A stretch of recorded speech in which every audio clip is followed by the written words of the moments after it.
What's going on, everybody? Kalipis Tech here, coming back at you with another video. In this video, we're going to be doing a comparison between the Samsung Galaxy A32 5G and the OnePlus Nord N200 5G. Now before we go any further, I do want to remind you to go ahead and hit that subscribe button. It helps out the channel a lot.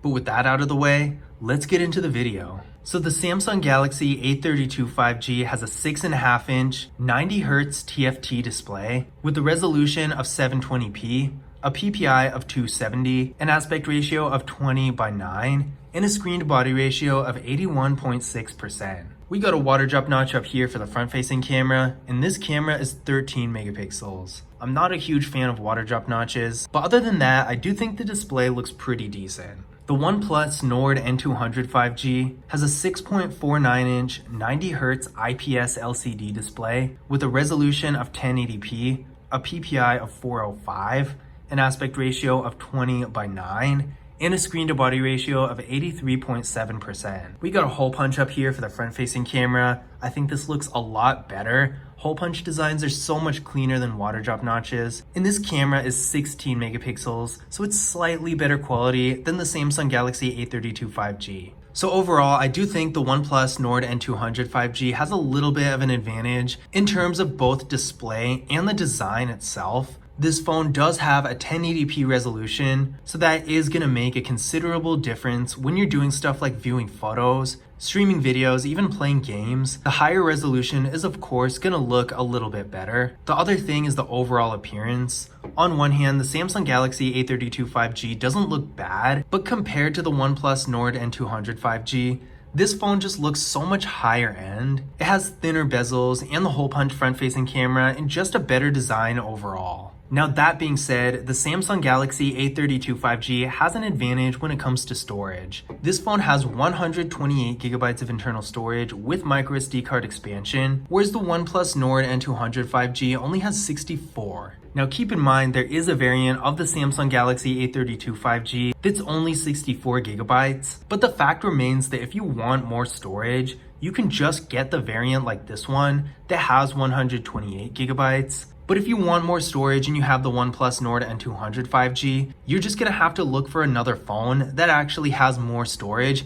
and probably honestly end up with the A32 5G anyway. Now, that's not to say that 64GB is a terrible amount of storage. In this price range, I've seen much worse. And honestly, if you're an average user, you're probably not going to need more than 62GB. You're probably not going to need more than 64GB. But at the same time, it's still nice to have. And if you're a power user, you're definitely going to want that extra space. So the Samsung Galaxy A32 5G has an advantage, no matter how you look at it. Now, neither of these phones have wireless charging, no big surprise there. But both of them have a fingerprint scanner and face unlock, so that's real nice for security options. Both of these phones actually have fingerprint scanners right here on the power keys. Real good spots for them, really convenient. So let's give them a try and see how they work.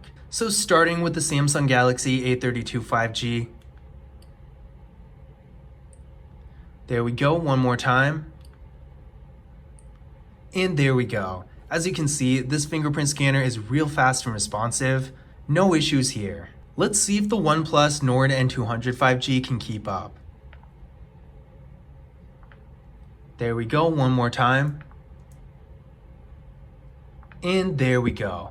Honestly, as far as performance, placement, and even appearance goes, these fingerprint scanners are pretty much identical, but that's not a bad thing because both of them are really good. So taking a look at the rear camera setups, the Samsung Galaxy A32 5G has a 48 megapixel main camera, an 8 megapixel ultra-wide camera, a 2 megapixel depth sensing camera, and a 5 megapixel macro camera. This phone can also shoot 4K videos in the rear camera and 1080p in the front. So it has pretty much every camera feature you could want from a phone, and it can shoot 4K videos in the rear camera. I honestly have no complaints here. It can take great photos. And overall, if you're looking for a phone to take pictures that you're going to want to keep for social media or maybe even something a little bit more professional, this phone's going to be a great option. The OnePlus Nord N200 5G has a triple camera setup with a 13 megapixel main camera, a 2 megapixel macro camera, and a 2 megapixel depth sensing camera for portrait mode. So this isn't a bad setup either, but it is missing an ultra-wide camera, which I think is a really crucial part of a modern smartphone camera setup. So that is an unfortunate thing about this phone. It does have a macro camera, but I personally think an ultra-wide camera is much more useful. So I would say in terms of that, the Samsung Galaxy A32 5G does have an advantage. The A32 5G also has an advantage in video because it can shoot 4K videos in the rear camera at least. But the OnePlus Nord N200 5G can't shoot 4K at all. So if you want the phone with the best camera features and the best video quality, I would say the Samsung Galaxy A32 5G is going to have an advantage. Internally, the Samsung Galaxy A32 5G is getting 6GB of RAM with the MediaTek Dimensity 720 5G processor. I ran a Geekbench 5 benchmark test on the phone and it came back with a single core score of 504 and a multi-core score of 1670. So this is some real good processing power. You're going to be able to do pretty much anything you would normally want to do on a daily basis. So even if you're playing a higher end game like Fortnite, it should be able to handle it. Maybe not the best, but it'll still work. Video editing should be fine with this phone. Even if you're just using it for basic activities like browsing the web and going on social media, it's still going to be really good for that because it's going to be way faster than the average phone. Now the OnePlus Nord N200 5G is getting 4GB of RAM with the Qualcomm Snapdragon 485G processor. I ran a Geekbench 5 benchmark test on this phone and it came back with a single core score of 507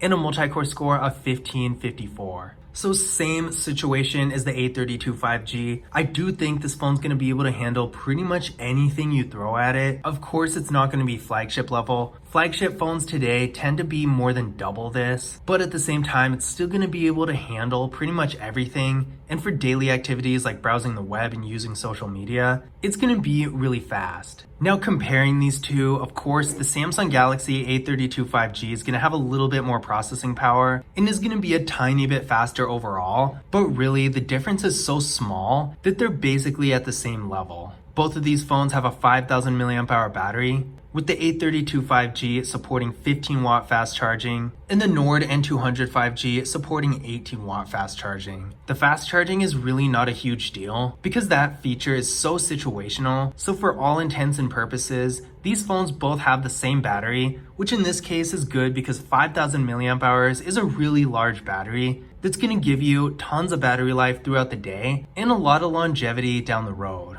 Both of these phones also have NFC, so that's real nice. In case you don't know what it is, NFC is the technology behind contactless mobile payment services like Google Pay and Samsung Pay. This is a real good thing to have because that feature is really cool and it's becoming more and more popular. So in conclusion, which of these phones is actually better? I would say in pretty much every way where there's a difference, the Samsung Galaxy A32 5G is the better device. It has double the storage of the N200 5G. It has a much better camera setup, better video capabilities, and a tiny bit more processing power. But on the other hand, the OnePlus Nord N200 5G does have a better quality display with a higher resolution. So if you're mainly just going to be doing content consumption like video streaming, maybe playing games, that sort of thing, I could see the OnePlus Nord N200 5G being the better option in that case. But regardless, I do think both of these phones are really good mid-level phones that provide a lot of value for the money. But I hope you guys enjoyed the video, and I hope you found this information useful as well. If you did, don't forget to leave a thumbs up and subscribe to the channel. And as always, I will see you in the next video.